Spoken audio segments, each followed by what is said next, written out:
¿Cómo están? Buenas noches.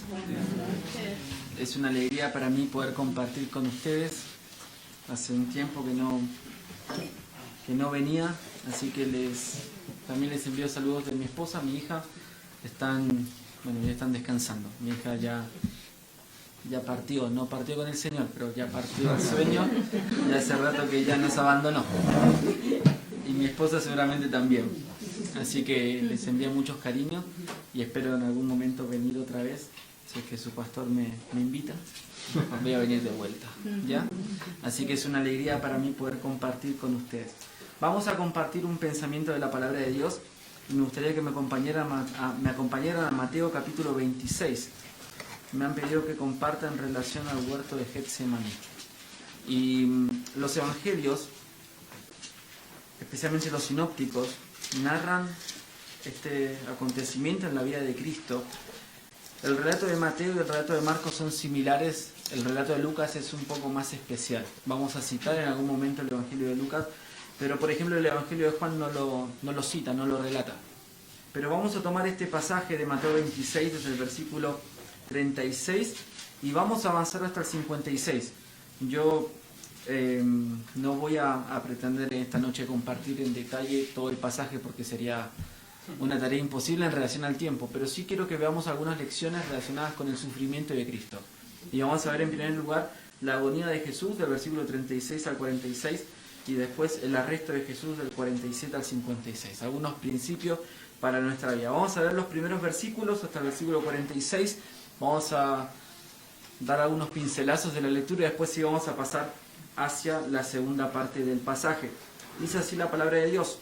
Entonces llegó Jesús con ellos a un lugar que se llama Getsemaní y dijo a sus discípulos: sentaos aquí entre tanto que voy allí y oro. Y tomando a Pedro y a los dos hijos de Zebedeo, comenzó a entristecerse y a angustiarse en gran manera. Entonces Jesús les dijo: mi alma está muy triste hasta la muerte. Quedaos aquí y velad conmigo.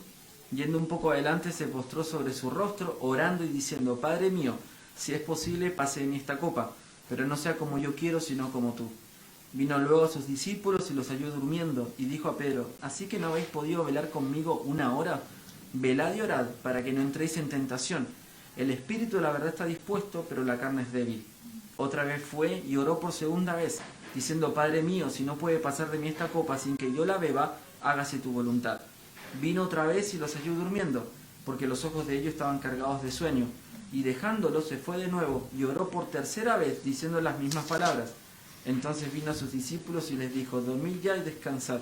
He aquí ha llegado la hora, y el Hijo del Hombre es entregado en manos de pecadores. Levantaos, vamos, ved, se acerca el que me entrega. Oremos. Querido Padre Celestial, te agradecemos, Dios, por esta noche. Gracias, Señor, por este tiempo de oración que se ha podido compartir. También gracias, Señor, por tu palabra, que ya se ha compartido. Y te agradecemos, Padre, por este espíritu de oración, también este espíritu también de meditación en tu palabra, Señor, de alabanza a ti, Padre, porque nos hace bien y queremos rendirte un culto, Señor, un servicio que te agrade a ti. En este espíritu queremos rogarte, Señor, que tú nos acompañes en la lectura, en la meditación, y que tu palabra, Padre, pueda ser viva en nuestras vidas, que nos ayudes a comprenderla, ilumines nuestro entendimiento, Señor, para poder contemplar a Jesús en su agonía, en su sufrimiento y poder tomar aliento para nuestra vida, consuelo para nuestra vida y lecciones, Señor, también en nuestro sufrimiento personal. Acompáñanos, Señor, en esta meditación, en nuestros minutos que vamos a compartir tu palabra. Te lo pedimos en el nombre de Jesús. Amén. Muy bien, tenemos la primera sección del versículo 36 al 46 en relación a la agonía de Jesús. Este es un pasaje que nosotros hemos leído en más de una ocasión. Este pasaje está a continuación de la negación de Pedro, o el anuncio de la negación de Pedro, en los versículos del 35 hacia atrás.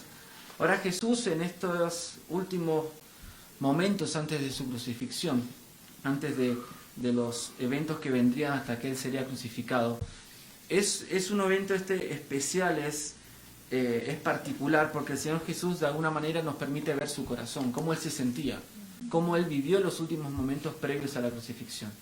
Y nosotros generalmente cuando pensamos en la vida de Cristo, pensamos en su crucifixión, en la laceración por parte de los soldados, incluso la bula, el rechazo que sufrió en la cruz. Nosotros dimensionamos el sufrimiento de Jesús y nos genera cierta empatía, nos genera tristeza, nos genera dolor. Pero debemos pensar que el dolor físico que el Señor Jesús enfrentó no fue el dolor más difícil para Él, fue el dolor emocional, fue el dolor de enfrentar la separación con el Padre. Y este es el dolor que aparece aquí, dice, mi alma está muy triste hasta la muerte. Yo no sé si nosotros hemos experimentado una tristeza como esta. Tenemos que pensar, por ejemplo, en Juan capítulo 1, versículo 1, dice que el verbo, dice en el principio era el verbo, y el verbo era con Dios, y el verbo era Dios. Y esa expresión que el verbo era con Dios significa que el Padre y el Hijo estaban cara a cara y gozaban de una comunión perfecta dentro del seno trinitario, o sea, entre las personas divinas. Y esa relación de amor que duró por toda la eternidad en algún momento se ve afectada por nuestro pecado, por nuestras malas decisiones, por nuestras transgresiones, por nuestra iniquidad. Y allí por eso el Señor Jesús clama, Dios mío, ¿por qué me has desamparado? Porque el Señor tiene que cargar con toda nuestra culpa, con toda nuestra iniquidad, con todo nuestro pecado. Y ese sufrimiento a Jesús lo devastó emocionalmente. El pasaje en Lucas, vamos a buscar después, narra que en ese acontecimiento Jesús tuvo que ser asistido de alguna manera, me llama la atención, no sé si es la palabra correcta, pero sí tuvo que ser fortalecido por un ángel. Eso dice la Escritura en Lucas capítulo 22, porque emocionalmente estaba muy triste.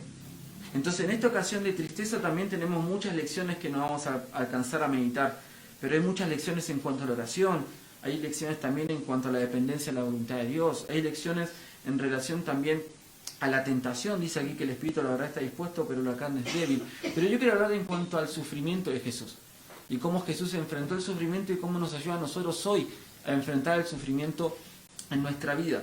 Dice el texto que Él llega a Getsemaní, era un lugar, era un huerto donde se prensaba, significa la expresión Getsemaní, prensa de aceite.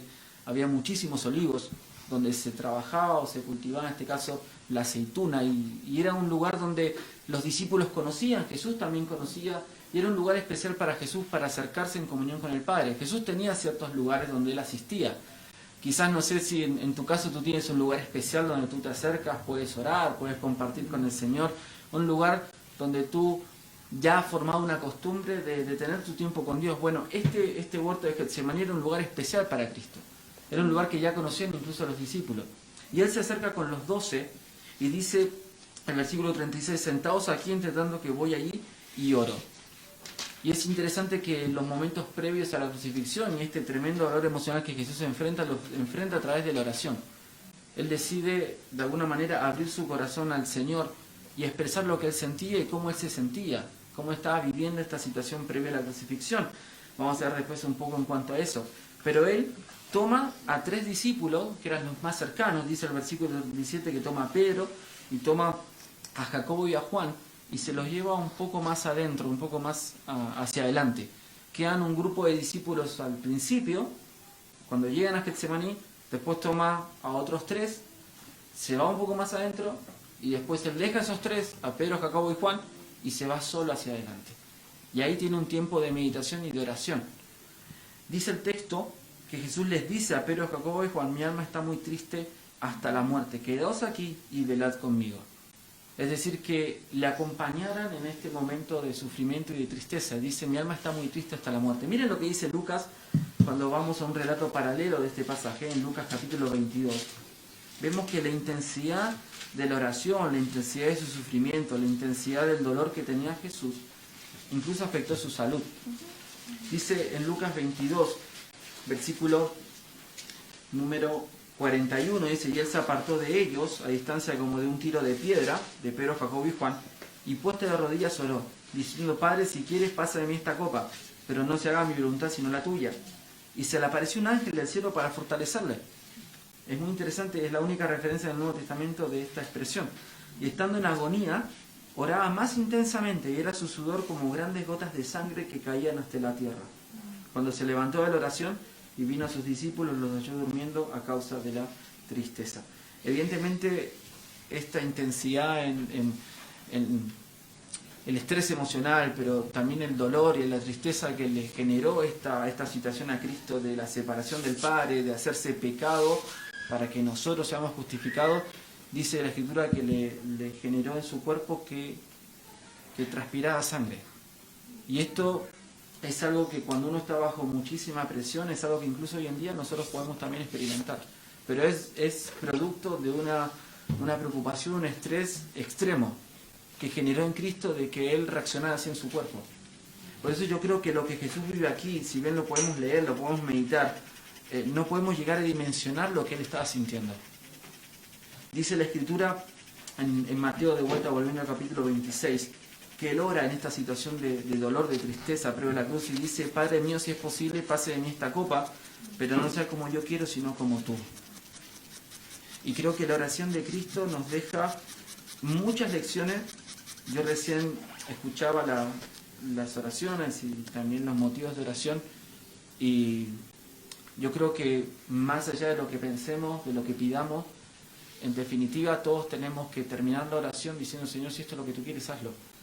Pero Señor, si esto no es lo que tú quieres y quizás lo que yo estoy pensando y lo que yo creo que es lo mejor para esta situación o para mí, no es lo que tú quieres, Señor, no lo hagas. No lo hagas. Y eso creo que es el mayor acto de confianza que podemos ejercitar en nuestra vida de fe. ¿Se acuerdan la historia de Daniel? Y un día me tocó compartirlo aquí en una misma reunión en la iglesia aquí, pero estaba en Argentina, que los amigos de Daniel dijeron: sabemos que el Dios de Israel nos puede librar, pero si no nos libra, y también ella estaba dentro de su cálculo para ellos, sepas que no nos vamos a postrar, nos vamos a adorar. Es decir, Señor, tú lo puedes hacer, porque en Dios está el poder para hacerlo. Pero Señor, si no quieres hacerlo porque no es lo mejor, porque no es tu voluntad, Señor, yo voy a seguir siendo fiel a ti. Voy a seguir confiando en ti, voy a seguir honrándote y voy a seguir dependiendo de ti, más allá de los resultados. Uno podría pensar en esta oración que el Señor Jesús estaba acobardándose de la situación, ¿no? Que estaba pensando lo mejor y diciendo: Señor, líbrame de la cruz, Señor, no quiero experimentar el sufrimiento, no quiero ir a la cruz para enfrentar la consecuencia del pecado. Pero miren otro pasaje también que es paralelo a este pensamiento de Cristo en Juan capítulo 12. Si bien estamos en otro contexto, Él habla en relación a los momentos previos a la crucifixión. Él era consciente que Él era el instrumento de Dios para traer salvación a la humanidad. Él sabía del plan de redención, Él había sido enviado para eso. Y Él entendía en Juan capítulo 12, también en un momento bien especial para Él, dice, versículo 27, ahora está turbada mi alma, ¿y qué diré? Padre, sálvame de esta hora, mas para esto he llegado a esta hora. Padre, glorifica tu nombre. Entonces vino una voz del cielo: lo he glorificado y lo glorificaré otra vez. Era glorificado porque el Hijo era obediente completamente al Padre. Había sido enviado para sufrir y morir en la cruz, y lo hizo. Pero sería glorificado una vez más cuando sea resucitado, cuando el sacrificio haya sido aceptable frente al Padre. Por eso, aquí con Jesús en Mateo 26, si volvemos, al orar de esta manera, también nos está enseñando que el sufrimiento debemos llevarlo con oración. La injusticia, el dolor, la tristeza, debemos encomendarla al Señor. Y yo he escuchado las oraciones de ustedes, yo he tenido incluso hoy una reunión de oración. Tenemos una hermana en la iglesia, yo no lo compartí. Hay otro tiempo de oración, ¿verdad? Hay otro más, ¿no? Lo voy a compartir después. Un hermano de la iglesia que tiene su corazón muy mal. Y una enfermera de la iglesia habló con la doctora, le dijo: el corazón está muy mal, él no puede moverse, ¿no? Él es colectivero, él no puede trabajar. Dice, él en cualquier momento fallece. Y ella nos decía, él está en una situación, está triste porque hace poco perdió a su esposo, hace un tiempo atrás, y no ha podido superar la tristeza. Y un hermano lloraba por él y decía: Señor, consuélale porque la tristeza le está de a poco haciendo que su corazón deje de latir. Porque la tristeza le está afectando en todo sentido. Y oramos por él, y oramos en parte orando para que Dios le sane, Dios le levante, Dios le restablezca en la iglesia. Pero al final no podemos discernir nosotros con claridad lo que Dios quiere para él. Y a fin de cuentas tenemos que orar: Señor, haz tu voluntad. No lo que nosotros queremos, sino lo que tú quieras. Entonces, aquí Jesús también nos enseña que el sufrimiento también debemos llevarlo con oración. Y vemos que el Señor Jesús ora en una ocasión, después vuelve en el versículo 42, vuelve a orar de la misma manera: si no puede pasar de mí esta copa sin que yo la beba, hágase tu voluntad. Y dice el versículo 44, que se fue de nuevo y oró por tercera vez diciendo las mismas palabras. Y si te das cuenta, no hubo una respuesta de parte de Dios. No había manera en realidad. No había manera de justificarnos a nosotros sin que haya derramamiento de sangre por parte de un justo. No había otra manera. Por eso en esta oración aquí estamos nosotros. Alguien dijo, y lo dijo con mucha certeza, dijo que lo único que nosotros colaboramos con nuestra salvación es con nuestro pecado. Porque no podemos colocar nada, dice que la salvación es de Jehová. Pero nuestro pecado fue nuestra parte para que nosotros podamos experimentar la salvación. Aquí Jesús estaba dispuesto a enfrentar la muerte, la crucifixión, pero especialmente la separación del Padre. Hay un himno que dice que el Señor, hablando del Padre, lo desamparó a Cristo para ampararnos a nosotros. Y hoy nosotros recién oramos, clamamos a Dios, ahí Ashley estuvo intercediendo, y de alguna manera ese amparo, esa relación que tenemos con Él, es gracias a este sacrificio, a esta entrega de Jesús, de aceptar la responsabilidad de cargar con nuestro pecado para que nosotros tuviésemos paz y relación con Dios. Pero más adelante, vamos a ir un poco ya hacia el final, dice el versículo 47 al 56, mientras todavía hablaba, vino Judas, uno de los 12, y con él mucha gente con espadas y palos, de parte de los principales sacerdotes y de los ancianos del pueblo. Y el que le entregaba les había dado señal diciendo, al que yo besare, este es, prendedle. Y enseguida se acercó Jesús y dijo, salve maestro, y le besó. Y Jesús le dijo, amigo, ¿a qué vienes? Entonces se acercaron y echaron mano a Jesús y le prendieron. Pero uno de los que estaban con Jesús, extendiendo la mano, sacó su espada, e hiriendo un siervo del sumo sacerdote le quitó la oreja. Entonces Jesús le dijo, vuelve tu espada a su lugar, porque todos los que tomen espada perecerán. ¿Acaso piensas que no puedo ahora orar a mi Padre y que Él no me daría más de 12 legiones de ángeles? Pero ¿cómo entonces se cumplirían las escrituras de que es necesario que así se haga? En aquella hora dijo Jesús a la gente, como contra un ladrón habéis salido con espadas y con palos para prenderme, cada día me sentaba con vosotros enseñando en el templo y no me prendisteis. Mas todo esto sucede para que se cumplan las escrituras de los profetas. Entonces todos los discípulos, dejándole, huyeron. Primeramente él agonizó en Getsemaní emocionalmente. Dice que su rostro derramaba grandes gotas de sangre. Quedó solo. Los discípulos se durmieron. En el texto en Lucas dice, aquí nosotros entendemos por Mateo y Marcos no lo vimos, dice que se duermen porque estaban cargados de sueño, pero Lucas es un poco más específico y dice a causa de la tristeza, porque los discípulos también estaban tristes. Pero en el momento más difícil de Jesús, donde Jesús se enfrenta a la separación con el Padre y la expectativa de todo lo que vendría después, Él queda solo. Incluso en el versículo 56 dice que entonces todos los discípulos, dejándole, huyeron. Y esto también es una profecía que estaba en el Antiguo Testamento y se cumple aquí. Entonces vemos que aquí el Señor Jesús no solamente sufrió y agonizó emocionalmente, sino que después eventualmente sería arrestado. Y Él es llevado y después pasa por una serie de juicios.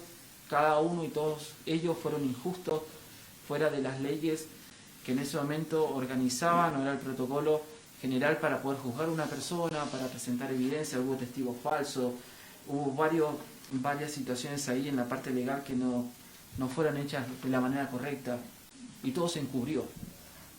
Y vemos que Jesús es arrestado como un malhechor, como un ladrón. Dice que Él en realidad enseñaba todos los días en el templo, le conocían. Pero vemos después hay otro relato en el Evangelio de Lucas, dice que, vamos a leerlo, dice que este era el tiempo de las tinieblas, era la hora en que Dios había determinado para que en este caso sea entregado en manos de pecadores. Hay una expresión aquí en Lucas 22 que también es muy interesante. Dice, versículo 52, Lucas 22, 52, dice, Jesús dijo a los principales sacerdotes, a los jefes de la guardia del templo, de los ancianos que habían venido contra él, como contra un ladrón habéis salido con espadas y palos, habiendo estado con vosotros cada día en el templo, no extendisteis las manos contra mí. Les dice, mas esta es vuestra hora y la potestad de las tinieblas. Evidentemente aquí estaba el determinado consejo de Dios, eterno de Dios, donde el Señor estaba entregado a cumplir la voluntad del Padre, y esta era parte del plan de Dios. Entonces vemos que Jesús fue arrestado injustamente, no había cargos que comprobaran que él era de alguna manera merecedor de una crucifixión, salvo una cuestión de blasfemia, que él reconocía que era el Hijo de Dios, pero él no debería haber pasado por todo lo que sucedió desde Getsemaní, su arresto, cada uno de los juicios, eventualmente la tortura y la crucifixión. Jesús no merecía humanamente eso, pero era parte del plan de Dios, era parte de lo que Dios le había pedido antes de venirse aquí a morir por nosotros. Y vemos que todo esto, en realidad, también se lleva a cabo para cumplir la profecía o se cumple también la palabra de Dios. Si vamos a Mateo 26, vemos que después de que Pedro eventualmente dice que toma la espada y trata de defender a Jesús en sus propios términos, vemos que Jesús en realidad le explica a Pedro que él podría defenderse a sí mismo. Incluso uno podría pensar que Jesús, por un solo pensamiento, Jesús podría haber matado a todos juntos. Pero también vemos la paciencia, vemos también su carácter como el Cordero de Dios, manso, humilde, que cayó, que se guardó para sí mismo esa, vamos a decirlo así, no tenía naturaleza pecaminosa, pero ese impulso que nosotros tenemos como seres humanos de defendernos. Todos tenemos el impulso natural de querer hacer justicia por mano propia. Ninguno de nosotros puede sufrir a veces la injusticia y queremos de alguna manera que las personas reconozcan o que tenemos razón o que podemos quizás defender nuestros derechos, nuestra causa. Y Jesús podría haberlo hecho. Más que todos nosotros aquí, dice que había 12 legiones de ángeles, incluso más, que podrían haberle defendido. Pero ¿por qué Jesús no reacciona? ¿Por qué Jesús tiene dominio propio en sí sobre esta acción? Dice el versículo 53, versículo 54, dice, pero ¿cómo entonces se cumplirían las escrituras de que es necesario que así se haga? Y vemos el versículo al final, el versículo 56, más todo esto sucede para que se cumplan las escrituras de los profetas. Entonces Jesús fue arrestado, fue traicionado por uno de los 12, por Judas Iscariote, fue vendido por 30 monedas de plata, fue traicionado por alguien de su círculo íntimo. Dice la escritura en el Salmo que aquel que con él comía, dice que alzó contra él su calcañar, un acto de traición, de deslealtad. Y vemos que Jesús le recibe, le trata como amigo, dice el texto, ¿a qué vienes, amigo? Y era una señal para que los demás, los soldados, la guardia del templo y los demás hombres reconocieran que ese era el maestro y que ese había que arrestar. Y Jesús no se opone, lo podría haber hecho. Pero vemos que él estaba dispuesto a cumplir la voluntad del Padre y cumplir la Escritura. Podríamos ver, y podríamos verlo toda la noche, hay un montón de profecías en el Antiguo Testamento que muestran que todo el sufrimiento de Jesús, su muerte, su crucifixión, era parte del plan de Dios.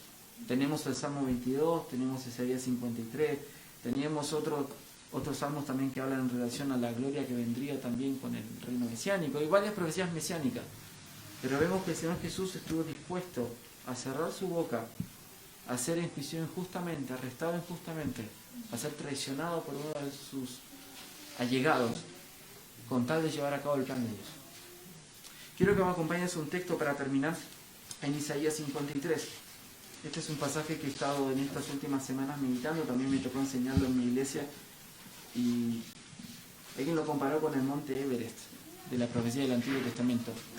Dice que por más que meditemos y estudiemos y profundicemos, de alguna manera esta profecía sigue siendo una riqueza inagotable del sufrimiento que Cristo tuvo que enfrentar. Y yo a veces me pregunto, cuando veo lo de Getsemaní, veo el arresto, veo la crucifixión, digo, ¿por qué, Señor? Claro, hay varias respuestas para esa pregunta. Uno podría decir, bueno, ¿por qué? Por ti. Por ti. Por el Padre. Por el pecado del mundo. Y hay un texto aquí en Isaías 53 que me ayuda a entender también un poco qué es lo que Jesús tenía en mira o en mente cuando Él sufrió y pasó por toda esta aflicción. Dice el versículo 11 de Isaías 53, verá el fruto de la aflicción de su alma y quedará satisfecho. Por su conocimiento justificará a miseros justos muchos y llevará las iniquidades de Dios. Es como lo que dice Hebreos 12, que el corredor dice que corre con la mirada puesta en el premio. Y Jesús tenía puesta la mirada en nosotros. Eso es lo que a mí me termina de quebrantar. El sufrimiento de Cristo. Primeramente, en cuanto a su agonía, creo que tenemos mucho que aprender en relación al consuelo y al confort que puede traer la oración. Y me alegra que hayan apartado 3 tiempos para orar. Jamás el tiempo para orar va a ser tiempo mal invertido. Jamás. Jamás. Somos expertos en despreciar el tiempo, no deberíamos. Pero tenemos tiempo para todo. Necesitamos tiempo para orar. Tiempo para decir, Señor, esto es lo que me está sucediendo, aunque tú lo sepas, Señor, pero escúchame. Y que nosotros podamos aprender a a desahogarnos con el Señor y presentar delante de Él nuestras cargas. Pero también pensar que aún el sufrimiento, aún las injusticias, aún las tristezas y el dolor no están fuera del plan de Dios. Si no experimentáramos el sufrimiento, las tristezas o el dolor, no podríamos ser conformados a la imagen de Cristo. Porque el sufrimiento es una de sus pisadas. Y tenemos que imitar todo de Cristo. No podemos solamente imitar de Cristo su enseñanza, sus mensajes, su amor por el perdido, su amor por el necesitado. Todo eso es importante. Pero dice la Escritura que los discípulos no son mayores que su maestro. John Mueller dijo en un momento, este hombre que trabajó con niños durante toda su vida, y dice la historia que tuvo miles y miles de oraciones respondidas, fue un hombre de oración, dijo en su momento que el problema comienza, lo voy a parafrasear, pero dijo este hombre que el problema comienza en nosotros cuando queremos tener prosperidad, éxito, bienestar, cuando nuestro Señor fue maltratado, burlado, rechazado y crucificado. Y creo que el sufrimiento es algo que no nos gusta. Es difícil. A mí no me gusta. Yo aquí no me voy a poner no voy a poner una obrera de espiritualidad porque a mí tampoco el sufrimiento me gusta, me cuesta. Pero doy gracias a Dios cuando lo veo de la manera correcta porque obra para bien. Obra para bien. Es bueno. Quiebra nuestro orgullo, nos ayuda a crecer, nos ayuda a acercarnos al Señor. De alguna manera es como la disciplina. ¿Se acuerdan del pasaje de Hebreos? Dice que no es causa de gozo, pero que eventualmente dice que tiene un fruto apacible de justicia. A nadie nos gusta la disciplina de Dios, que Dios nos discipline, pero es algo bueno.